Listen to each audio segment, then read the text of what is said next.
Selamat pagi sahabat Alkitab yang terkasih. Marilah kita awali hari ini dengan melakukan perenungan akan firman Tuhan. Bacaan Alkitab kita pada hari ini berasal dari kitab Zakaria pasalnya yang pertama ayat 1-6.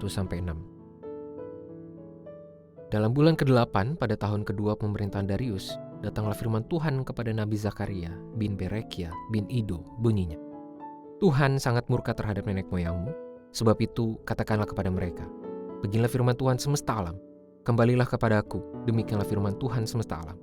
Maka aku pun akan kembali kepadamu, firman Tuhan semesta alam. Janganlah kamu seperti nenek moyangmu yang diperingatkan oleh para nabi yang dahulu dengan berkata, beginilah firman Tuhan semesta alam. Berbaliklah dari tingkah lakumu yang jahat dan perbuatanmu yang busuk. Tetapi mereka tidak mau mendengarkan dan tidak mau menghiraukan aku, demikianlah firman Tuhan. Nenek moyangmu, di mana mereka? Para nabi, apakah mereka hidup untuk selama-lamanya? Tetapi firman dan ketetapanku yang telah kuperintahkan kepada hamba-hambaku para nabi, bukankah itu telah mendatangkan akibat bagi nenek moyangmu itu? Bukankah mereka bertobat serta berkata, sebagaimana Tuhan semesta alam bermaksud untuk bertindak terhadap kita sesuai dengan tingkah laku dan perbuatan kita, demikianlah ia bertindak terhadap kita? Tuhan menunjukkan kerinduannya begitu besar untuk menjalin ulang relasi yang intim dengan umatnya.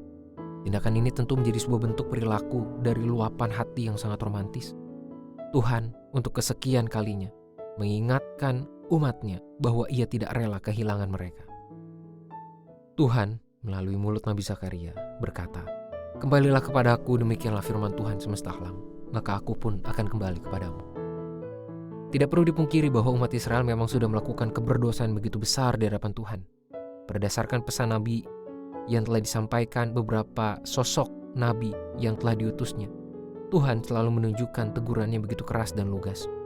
Namun, semua teguran itu pun tidak dimaksudkan sebagai tanda kebencian Tuhan terhadap umatnya. Justru setiap perkataan itu menjadi cara Tuhan untuk membangunkan mereka dari tidur nyenyak di dalam kenikmatan dosa. Sikap romantisme Tuhan terhadap umatnya ini pula muncul dalam awal pesan kenabian Yeremia. Sahabat Alkitab, panggilan yang penuh kemesraan ini sungguhnya tidak hanya tertuju bagi umat Israel pada ribuan tahun yang lalu, melainkan firman Tuhan ini selalu menjadi panggilan yang hidup bagi setiap umatnya di segala tempat dan waktu. Artinya kita memiliki tawaran yang begitu besar untuk menikmati keromantisan kasih Tuhan dengan sikap iman yang penuh tanggung jawab. Kita hanya perlu mempersiapkan diri untuk menikmati keromantisan itu dengan respons yang juga penuh cinta sejati bagi Tuhan. Marilah kita berdoa. Tuhan, terima kasih untuk firman-Mu yang mengingatkan kami tentang besarnya cinta Tuhan yang selalu tersedia untuk kami umat-Mu.